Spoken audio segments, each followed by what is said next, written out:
España. Más textos disponibles en Simba. 2. Del licenciado Alonso de las Torres al autor. Soneto. Saludo a ti, Señor, en el Parnaso, como a un divino hermano de las 9. La brisa suave que tu plectro mueve agita con sus alas el Pegaso. El más sabio varón de Alicarnaso no fuera nunca en tus elogios breve. Hay una diosa que en tu frente llueve celeste luz a su celeste paso. De la helicona la preclara linfa, te dio a beber complacido secreto en aureo vaso extraordinaria ninfa. Vayan hallan tus decires y cantares, por ti miran laureles del Limeto las riberas del grato Manzanares. Del autor. Al licenciado Alonso de las Torres. Soneto. Dolor de los amores que se mueren y son en nuestras almas enterrados. Dolor de los puñales bien amados que ya más no nos buscan ni nos hieren. No en estos melancólicos narrares, el Fausto busques de la pompa loca. Yo cambio ese laurel de los cantares por la rosa del beso de una boca. 3. Es el dolor mayor de los dolores el deshojar la flor de unos amores en el jardín do fuimos sus cautivos. Añoranza de fuente en el desierto. Dolor de los amores que no han muerto, y Dios nos manda que se entierren vivos. 4. Primera parte. Cuéntase el peregrino suceso de la enamorada indiscreta, que también fue llamado del peligro en la verdad. En una de las más famosas y nobles ciudades de la prócer Italia, asiento de las artes y patria de los más ínclitos varones, aconteció esta rara historia que aquí se relata, y donde se muestra la ejemplaridad de los designios del Altísimo, que trae aparejada la más alta edificación así saludable para que huyan la tentación del enemigo los que aún no pecaron, y vuelvan a la senda de la gracia los apartados de ella. Era, pues, en Ferrara, ciudad insigne, que había visto prender al delicado Torcuato Tasso, bate preclarissimo, y había visto también morir a aquel gallardo ingenio, príncipe soberano de los de su época, que fue el divino Ariosto, de quien pudo decirse que hubo reinas que besaron su pie, ya que egregias hermosuras y la mayor de estos últimos tiempos, como ha sido la sin par Catalina Cornaro, a quien sus paisanos los duques de la República Veneta, Federico Barbarigo y Leonardo Loredano, más codiciosos que caballeros, han quitado su reino de Chipre, tuvo en ese poeta el consuelo de un amor que bien vale un trono. Y siguiendo en este relato verídico y curioso, ha de decirse, que frontera a la casa donde había muerto el Ariosto, alzábase otra suntuosísima, que bien a las claras pregonaba la elegancia y distinción de la gente principal que en ella moraba. Estaba la tal habitada por un magistrado de uno de los más altos linajes de la ciudad, que era la magnífica señoría de Leonardo Aldobrandino, hermano de Hércules, senescal de los duques. Viudo de una señora de Pisa, tenía los ojos del alma y los del rostro puestos en su hija Renata, que era ya una doncella de 19 años, más bella y fresca que las rosas de aquel gran rosal de Florencia que ha visto arder el hereje Savonarola. Sabia el que no hay mejor dueña y Rodrigón para las mujeres que su propio recato, y en este punto, la virtud de Renata parece aguardarse sola. La misa de madrugada en San Lotario, oída con su padre, algún paseo por la Vega de las Flores al morir de la tarde, y otro rato de divertimiento con 5. Sus primas en el estrado de la casa, y siempre bajo la custodia del grave Leonardo. No perdonaba en cambio, nada que dejase de adornar la gentilísima presencia de su hija. Las perlerias más finas que traían los traficantes de Venecia, y los guardamacies bordados y justillos y corceletes de seda de Persia que llevan a ferrar a los mercaderes ginoveses, nuncios del lujo y ministros del oro. De una parte, el respeto que su alto nombre movía a todos, y de otra la seguridad de un mal fin de aventura, había librado de galanes a aquella joya ferraresa, bajo cuyas ventanas no se habían tañido músicas ni cantado sonetos. Sabíase que su padre tenía dispuesta la doncella para esposa de un caballero fabuloso. Hablábase de un grave suceso de honra que aconteció muchos años atrás a Leonardo viajando por España y hallándose en Sevilla, donde topó con un gentilhombre a quien quedó muy obligado. Era español, cuatralbo en Cádiz de los galeones de nuestro prudentísimo soberano el segundo de los Filipos, que hoy asientanse en los cielos gozando de la bienandanza de los justos, y siendo por aquellos días acaecido el tránsito del gran monarca, apenas tomó el cetro de las Españas su hijo, nuestro actual gloriosísimo príncipe Filipo, el tercero de los de su nombre, a quien Dios nuestro Señor de tan larga vida como es sabio su gobierno, fue servido de hacer al gentilhombre su visorrey en uno de los visorreinatos que tenemos en Indias para mayor grandeza. De nuestro César.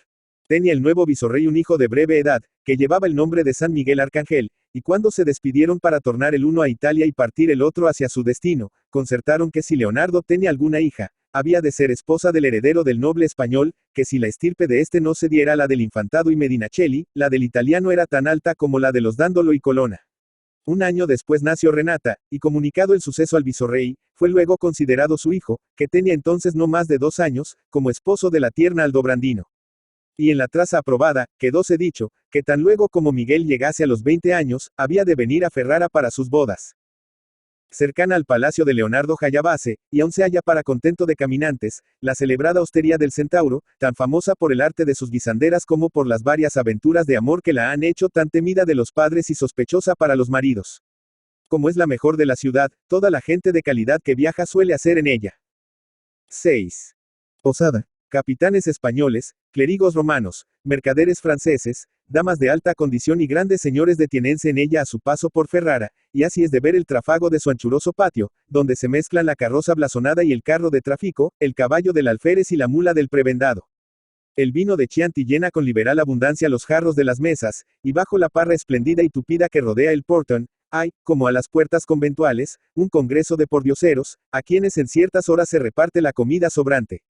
Sus aposentos son espaciosos como de la casa de un grande, y su cocina espléndida como de un monasterio de jerónimos. Era en el dulce morir del melancólico octubre cuando al fenecer de una tarde arribaron 2 jinetes a la hostería. Era el uno muy mozo, de gallardo y finísimo talle y rostro de ángel, y sus manos, como esas talladas en marfil que se ven en algunas iglesias de Italia y son obra del singular artífice llamado el Donatello. Cabalgaba en un potro andaluz de agradable estampa, y en su rostro marcábase cierto desasosiego y como embarazo al montar a horcajadas, que no daba muestra de grande pericia en el arte de cabalgar. Seguíale caballero en una mula un hombre viejo y recio con tipo de haber sido soldado del duque de Alba en sus tiempos, y de llevar ahora dignamente su oficio con algo de humildad para ser ayo, y un poco familiar para ser escudero. Tan luego como llegaban a la puerta de la hostería, hubieron de detenerse porque costera de ellos llegaba y parábase también una gran carroza cargada de cofres. Detuviéronse y vieron descender de ella tan solo a un caballero. Era este mozo también, aunque de más fuerte y varonil gentileza que el joven de a caballo. Morena tenía la tez y negro su cabello como de un príncipe del oriente, que no parecía sino que su padre era el sol y que asomaba por sus ojos. Gallarda y arrogante era su apostura, y su continente nobilísimo.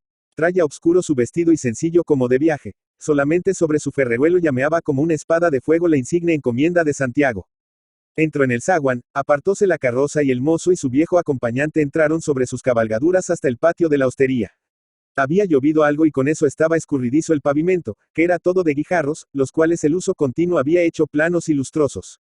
Fuera ello la causa o la poca experiencia del mozo, el caso es que al ir a apearse del caballo hubo de caer este arrodillado, y hubiese dado también con su cuerpo en el suelo el jinete, si con grande presteza no acudieran a un tiempo su escudero y el caballero de la encomienda. No se hizo mal alguno, y con esto subieron juntos a los aposentos que les destinaron, y había querido la 7. Suerte que fuesen contiguos, la igualdad de sus años, y el hallarse ambos españoles en tierra extranjera, y soles entrar prontamente en plática y ofrecerse. Yo me llamo Don Diego de Zúñiga, dijo el del caballo, y viajo con Marcos, mi escudero. Vengo desde Toledo, y no tardaré en llegar al final de mi viaje, que es en la ilustre ciudad de Mantua, tantas veces nombrada, y he de deciros que no me llevan los negocios ni los placeres, sino un gran pesar. Yo soy, dijo el caballero de la encomienda, don Miguel de Guzmán. Vengo desde Indias, y llegando a Ferrara, he tocado al término de mi peregrinación.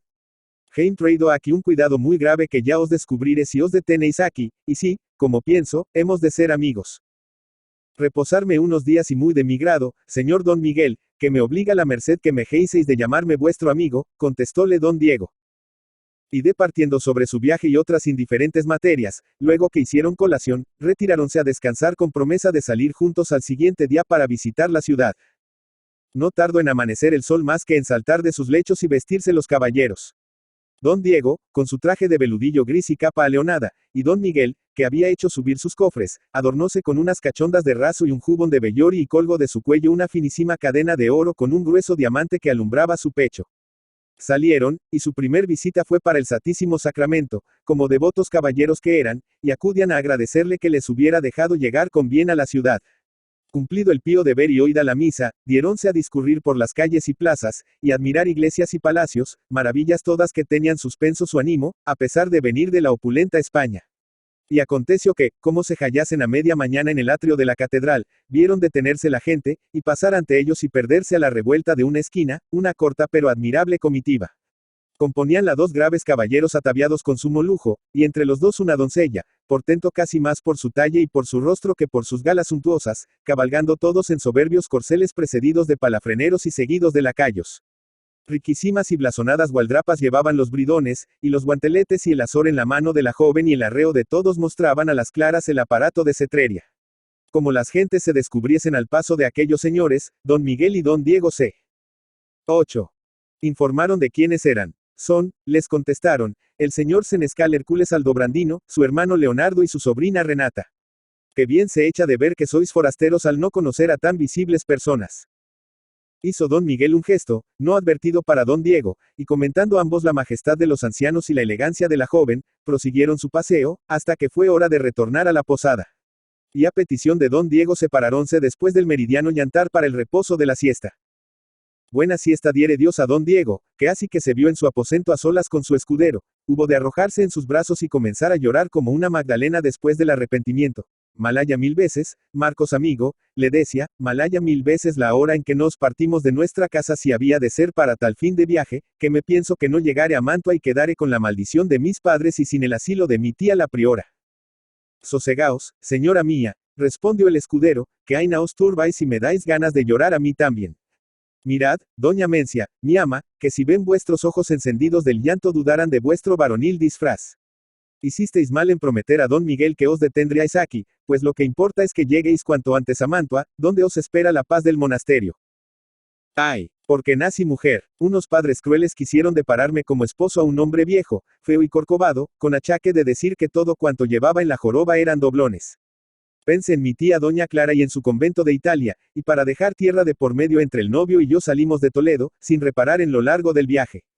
Más me valiera haberme quedado de religiosa en el colegio de San Clemente de nuestra ciudad, que no hacer peligrar aquí mi vocación forzosa y la salvación de mi alma.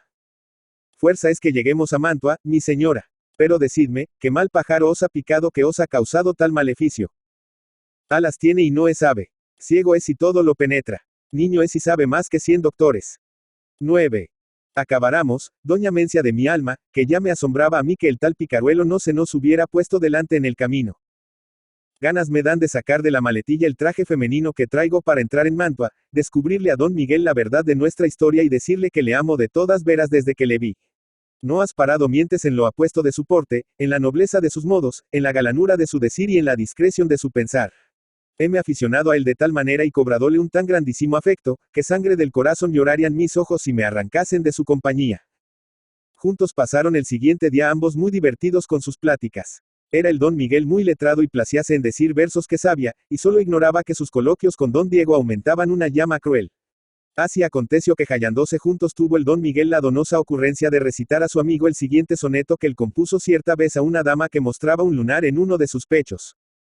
Soneto. Sabio lunar que colocarse supo tan sabiamente en el redondo seno. De orgullo le supongo y gozo lleno por la preciosa suerte que le cupo.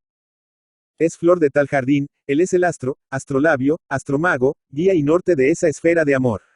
Oh rey sin corte, planeta de ese cielo de alabastro. Atrae por quemar, fuego de neso, imán de la mirada, imán del beso, para encender los labios con su llama. Y que la apague al recibirlos luego, lago que apaga de la antorcha el fuego, los verdes ojos de la rubia dama. No apercibióse Guzmán de la turbación que disimulaba en cuanto podía don Diego, según avanzaba él en el declamado de los versos, que a bien que él pensaba decirlos a un caballero mancebo para diversión, y no que. 10. Callan en los castísimos oídos de una noble doncella. Así al terminarlos y recibidos placemes por su arte de bien decir, fue requerido el de su miga para recitar a su vez. Era este grave aprieto para la dama, pero cediendo a la fatalidad de la ocasión, hubo de decir con voz algo turbada, pero suave y cristalina, esta canción que recordaba. Canción. Amor de yo no sé dónde. Pasión de yo no sé cuándo. Que necio es lo que se esconde, si el alma lo está buscando. No el severo pensamiento me distraiga de mis cosas. ¿Acaso medita el viento, y acaso piensan las rosas? Viva la bella locura. Que habla al sol en la pradera, y corre por la llanura. Cabalgando en la quimera, el sol que en la tarde muere vuelve a nacer otro día. ¿Quién de nosotros muriere a nacer no volvería? Día en que no hemos amado, día es que habremos perdido. Oh, amores que ya han pasado, y amores que aún no han venido. Llegue a leer tu mirada. Mi dulce libro secreto. Sin ti la vida no es nada. Que sería el Pericolto sin Eloísa. Que fuera Balchiuso sin el Petrarca. Porque la encantada barca en vano en el lago espera. Para quienes la ribera tiene su sombra y su flor. Jardines de primavera, que seréis sin el amor. 11. Hubo de comprimir un suspiro el ficticio don Diego al terminar la relación, y apenas supo dar las gracias por las albricias que le daba el de Guzmán, encantado por el modo con que había sido dicha la canción.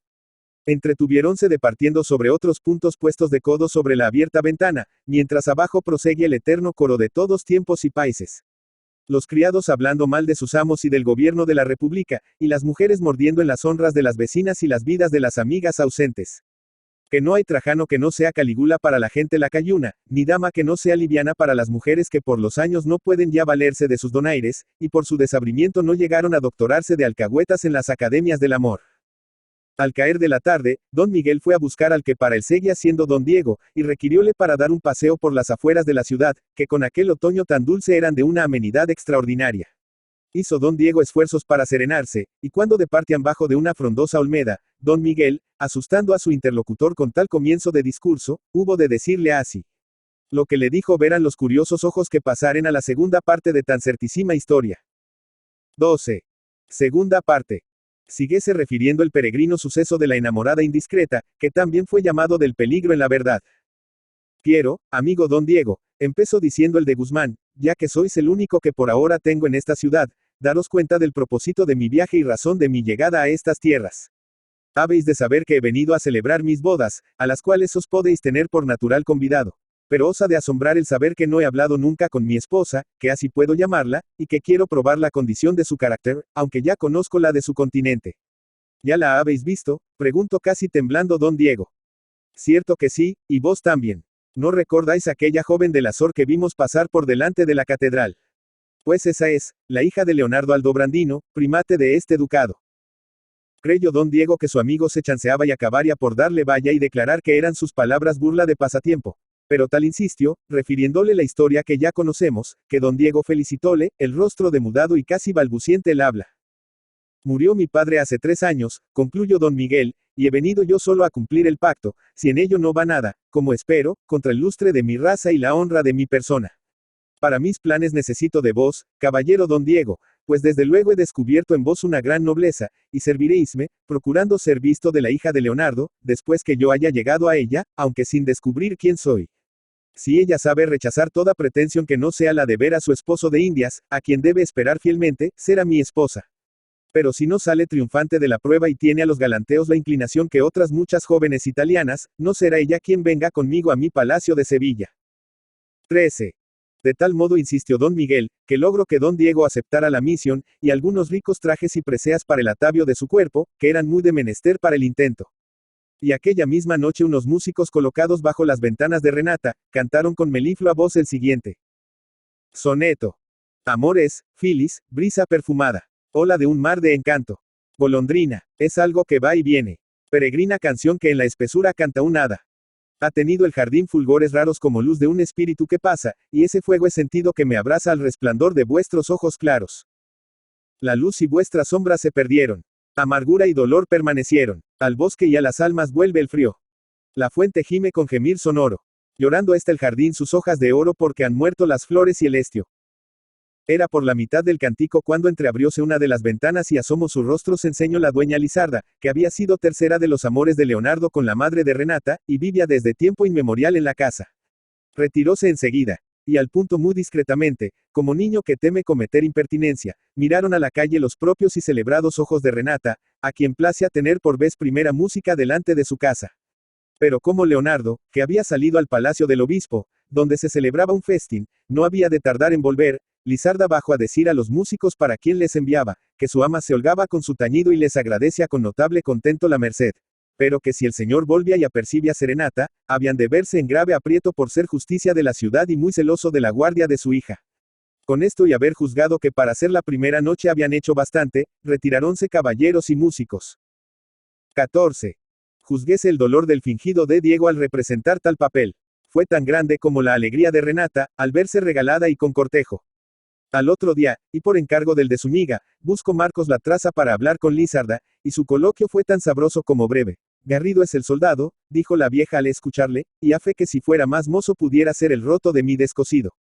Pero sepa que mi boca es de oro, y solo se abre con llave de ese mismo metal, que no quiero comprometerme de balde con mi señora. Válame Dios. Miren el orejoncillo con faldas, contestó la Marcos, que en mi tierra la hubieran paseado por el zoco, caballera en un pollino, emplumada y concorosa, y conocería todas las pencas de la comarca. Y concluyo con una sarta de peciatales y de porvidas, con más votos que el altar de San Blas. Fuese el escudero, y apenas hubo subido Lizarda a la casa, fue llamada por Renata. ¿Sabes? Preguntóla esta, ¿quién puede ser uno de los galanes de la música de anoche? Yo tengo, hija mía, repuso la dueña, tan poca vista para la malicia, que no acierto en esas cosas. Pues esta mañana, viniendo de San Lotario, le he visto entrar en la hostería del Centauro, que no se me despinta su talle con solo habérseme aparecido de noche y no haber mirado yo más que de soslayo. Y decirte quiero, Lizarda, que estoy harta de esperar a ese caballero de Indias, que me tiene prometido mi padre y también que he soñado con el rondador de la serenata. No es desagradable tampoco otro caballero que hoy tiene mi padre convidado, y nos ha saludado esta mañana en la iglesia. Pero no me parece tan amable como el de la hostería. Fuerza es que te enteres de sus prendas y si es persona de calidad como representa ser. Aquel día tenía, en efecto, Leonardo convidado al propio de Miguel que, sin manifestar su nombre verdadero, se había presentado a él como un amigo del visorrey y de su hijo, de quien le traía nuevas. Mucho agrado a Renata la presencia del huésped, así como su cortesanía y discreción. Pero el pensamiento no se le iba del lado de Diego, de quien las artes del enemigo malo hicieronla prendarse muy en mal hora. Quiso Leonardo que su hija regalase al forastero, y la hizo cantar acompañándose con el arpa, y cantado que hubo, requirió y le fue concedida licencia para retirarse del estrado. Así que Renata se vio libre, corrió en busca de 15. Lizarda para hablar con ella de Diego con ese afán de los enamorados que solo saben platicar de lo que aman. Preguntóla si había inquirido su nombre y condición, y supo que era un caballero español que se llamaba Diego de Zúñiga, y a lo que la dijeron viajaba por placer, siendo un mayorazgo muy rico de Castilla. Esto sabido, su pasión afirmóse al conocer que se trataba de un hombre principal. Instigado por Miguel vióse Diego obligado a enviarla recados y billetes de mejor gana recibidos que mandados. Y era de ver cómo al tiempo que crecía el amor de Renata por Diego, crecía también la pasión del falso Zúñiga por el noble don Miguel. Y la dama, oculta bajo el disfraz de que se había valido para salvar su recato al viajar por los caminos en dirección al convento en donde se pensaba encerrar, lloraba cuando estaba a solas, y para salir de tan anormal situación unas veces se determinaba a presentarse con el traje de su sexo al de Guzmán, y otras decidíase a partir para Mantua sin despedirse del caballero que inocentemente hacía tal estrago en su espíritu, siquiera fuese el suyo el honesto amor que cumple a una joven dama principal y cristiana como ella era. Tenía dispuesto el duque de Ferrara en sus bellos jardines una fiesta de noche, para honrar una embajada de la magnífica señoría de la República de Venecia, y había de ser de un Fausto tal como era tradición en los sucesores de Alfonso de Divi Hercules Filius. Como era natural, tenía parte principal en ella Renata como sobrina del senescal, y Aldobrandino, sin saber que con ello honraba al que debía ser su yerno, invitó a Miguel a que fuera parte de la misma y de una comedia que allí había de hacerse. Dio cuenta de esto el de Guzmán a Diego, y a poco recibe el falso Zúñiga una esquela de Renata con cita en los jardines ducales la noche de la fiesta. Magnífica como el señor que la dispuso, era esta que animó los vergeles señoriales. Percibíase, llegando a ellos, un grato y apacible sonar de músicas, y apercibíase en entrando una muy notable frecuencia de caballeros y de damas que discurrían y departían, placíanse con el tañido y holgabanse con danzas de ceremonia y otros varios deleites. Siendo grande la frondosidad de la arboleda, toda ella ardía con profusión de luminarias, y era de ver cómo rutilaban las piedras preciosas sobre los brochados de los trajes, y cómo los blancos chapines de seda de las damas constelados de diamantes semejaban albas flores cubiertas de 16. Rocío sobre el verde de la pradera.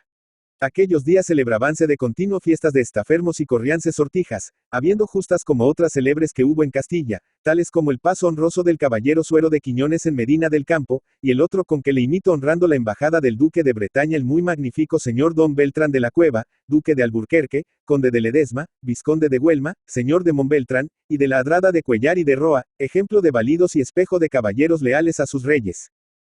Abríase en el centro de los jardines una amplia plaza bordeada de álamos, cubiertos sus añosos troncos con túnicas de hiedra. Nobles estatuas alzábanse también allí, y el suave musgo bestia de verde terciopelo las figuras del mármol. Corriéronse en tan bello lugar unos anillos a la luz de las antorchas y fue triunfante un caballero milanés que se llamaba Leonelo Sforza, y era hijo del esclarecido linaje que llevaba ese nombre preclaro.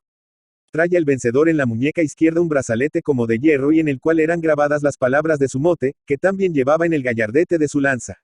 Lema lleno de poesía y donosura, que decía así: Galeote soy de amor. fue a ofrecer su galardón a una dama que se hallaba justamente al lado de Renata y se llamaba Laura de la Rovere y era de familia de donde han salido pontífices romanos.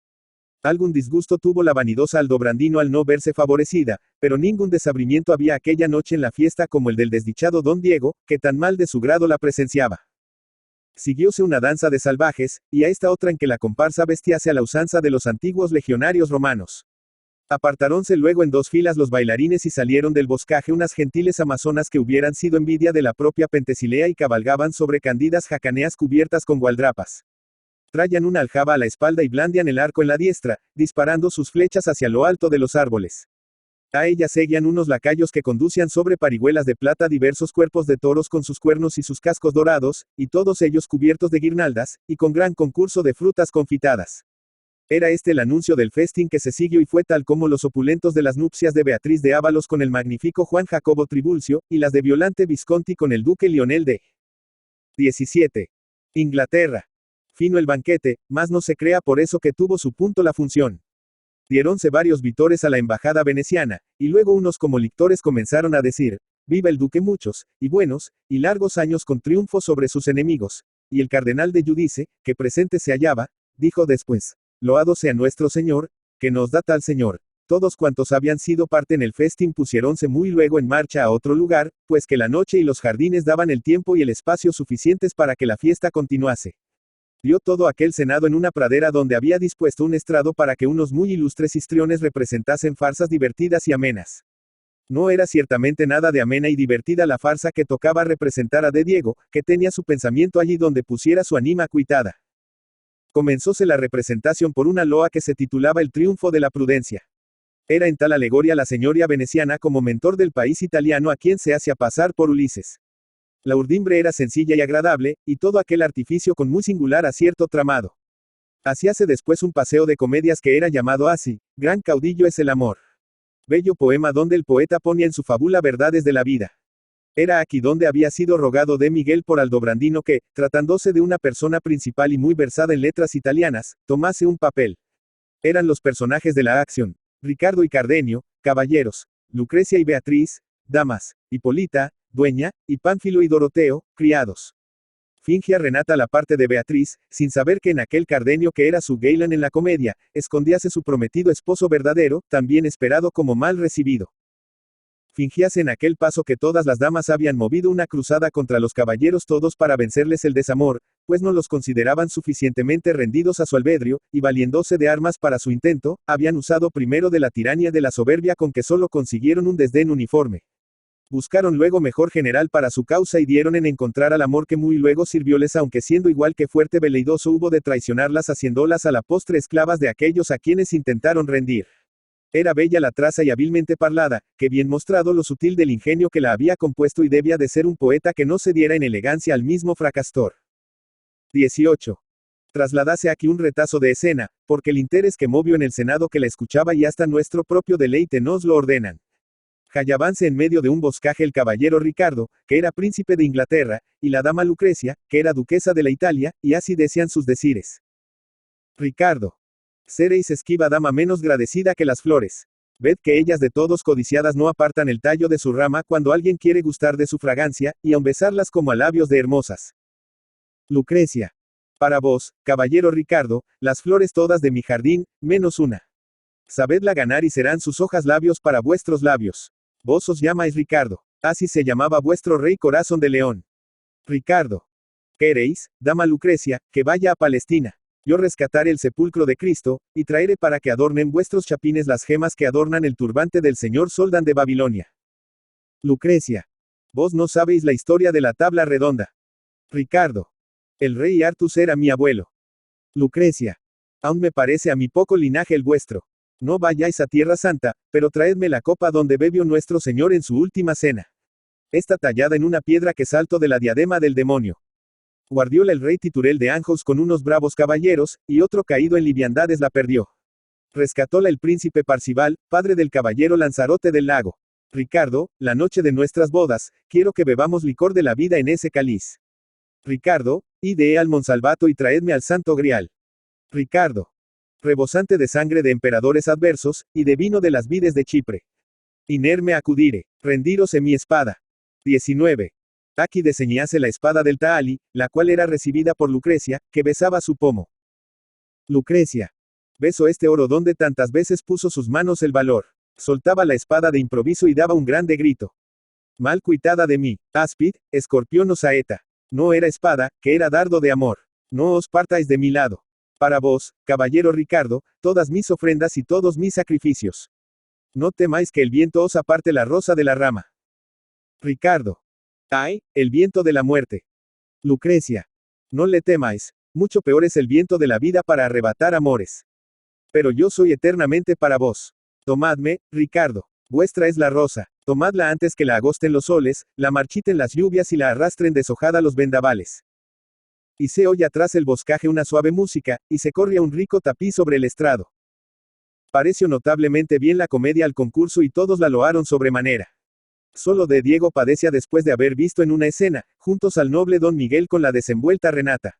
Y fue más, para aumentar su enojo, cuando vio a Lizarda, la dueña, que cautelosamente se le llegaba y ponía en sus manos un billete, diciéndole en el Renata que si quería platicar con ella, la vieja le daría la llave de una puerta secreta de su casa, por donde sin ser notado, podía con toda seguridad llegar a su aposento y salir del mismo modo.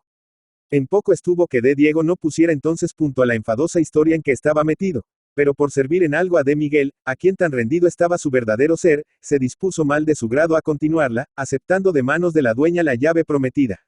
Terminóse la fiesta con grande algazara de pifanos y otros instrumentos, que recorriendo los 20 jardines mostraban señal de que la fiesta había dado fin. Y fue de ver el brillante aparato con que Renata, como corresponde a su alcurnia, retiróse a su casa en la carroza con su padre, acompañados por 2 jinetes que iban a los estribos con sendas hachas de viento encendidas. 21. Tercera parte. Dase fin y cabo a tan extraordinaria historia. Hablo de Diego con Marcos al salir del vergel de los duques, y este aconsejóle que pusiese cuanto antes término a tan enojosa aventura. Pero no bien habían andado algunos pasos, cuando Lizarda entregó a de Diego un billete en que Renata pedía el hablarle sin falta aquella misma noche y con grande urgencia. Determinóse don Diego a acudir al llamamiento con la presteza demandada, y despidiendo a su escudero, siguió a la dueña, hasta la puerta oculta y la escala secreta. Vióse de pronto en una estancia suntuosísima con tapices de tan raro gusto y lujo por las paredes, y muelles escabeles y blandas acitaras que más llevaban a la pereza que a la diligencia. Un braserillo donde se quemaba canela y ámbar, hacía oficio de pebetero y aromaba el agradable ambiente.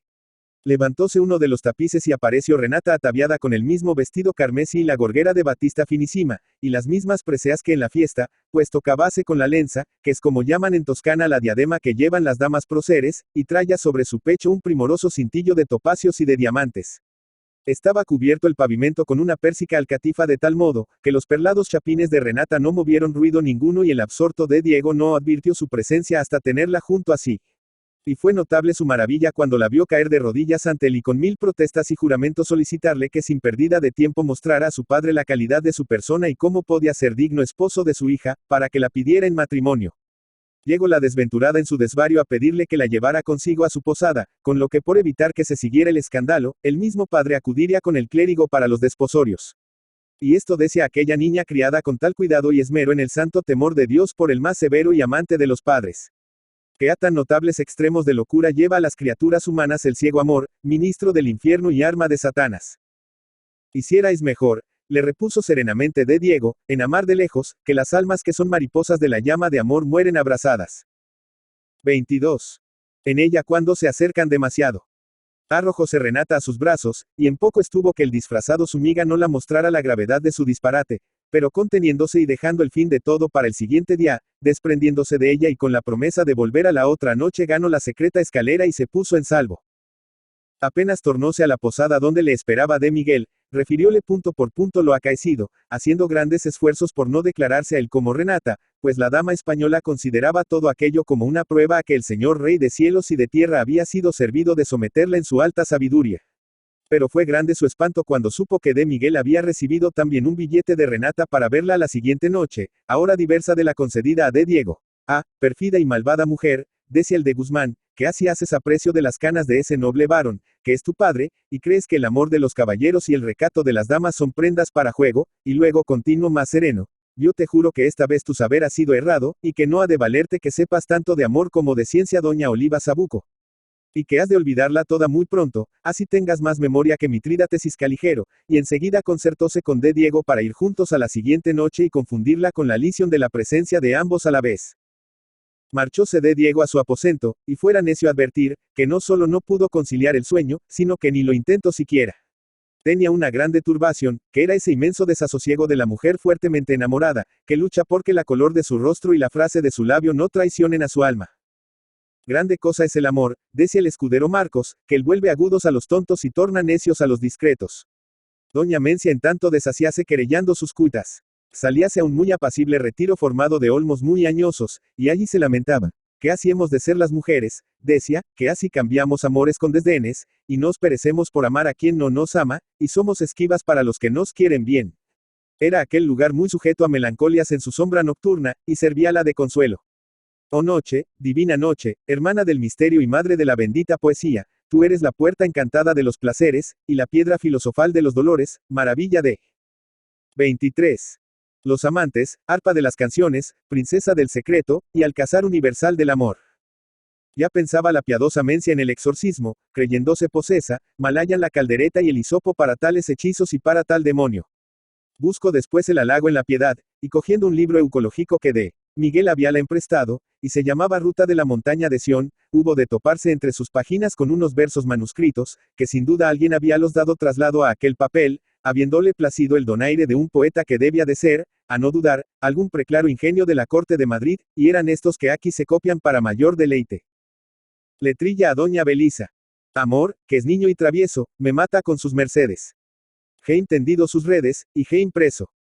Pedisme dueña y amiga, que os diga mis bienandanzas de bella, y la cuitada cantiga.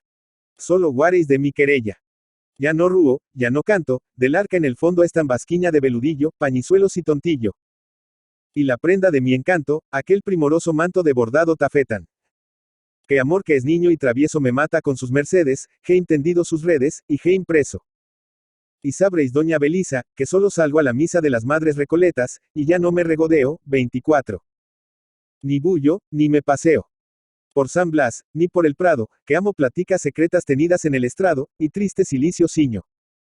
Por la culpa de un doncel, que amor me llevo al cariño de uno que es travieso y niño como él. Como el gracioso y avieso, con perfil de Ganimedes. He entendido sus redes y he impreso. El que sin mal ni dolor el seso roba al discreto, y enturbia el sabio conceto al letrado y al doctor.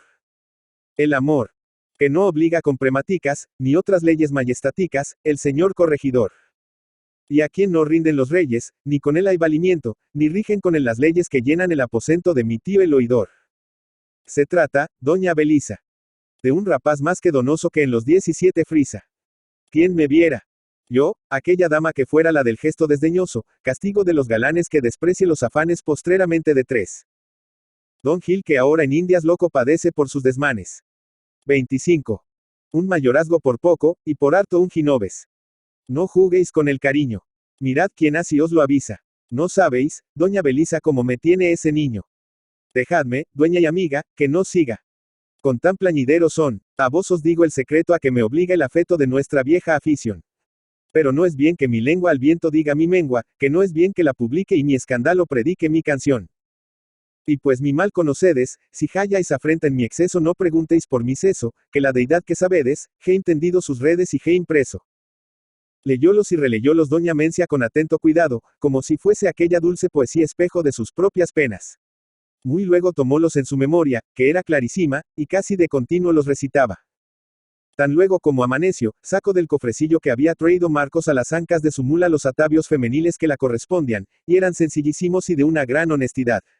Un vestido de estameña y un tafetancillo como velo, que eran con los que pensaba entrar en Mantua, por no ser decoroso que entrase en el convento con el traje hombruno del camino.